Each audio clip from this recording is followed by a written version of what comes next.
Hello, it's Pastor Chris from St. Andrew talking about worship and in particular the sermon for this coming Sunday. We've been involved in a sermon series in the book of Deuteronomy in the Hebrew Bible, and this will be the final sermon in the series, and the whole series is focused on communal ethic. And the first week we kind of did an overview using the Shema in chapter 6.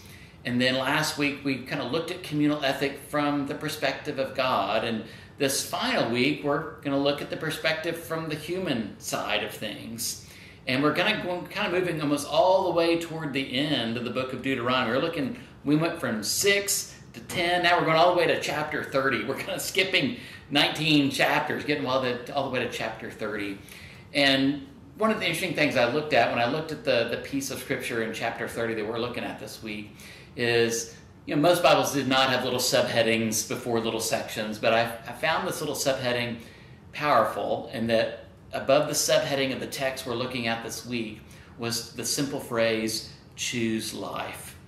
I thought that was an interesting phrase, of choose life.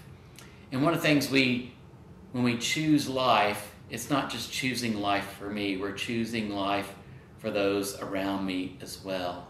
There is a justice book that I read probably within the first year of COVID, and the shutdown, and our church was kind of launching itself into our racial justice work. And there was a book by Heather McGhee called The Sum of Us. And one of the things that Heather talks about in her book that I find really fascinating is that when an individual wants to thrive, we typically think of it in terms of scarcity. If someone else is thriving, then maybe I can't thrive because they have something I don't. And if I thrive, it maybe lessens someone else's ability to thrive. We almost think like there's so much thriving that can happen. It's almost like there's a scale of thriving. And my thriving goes up, someone else's thriving goes down. And Heather McGhee said that's just not the case.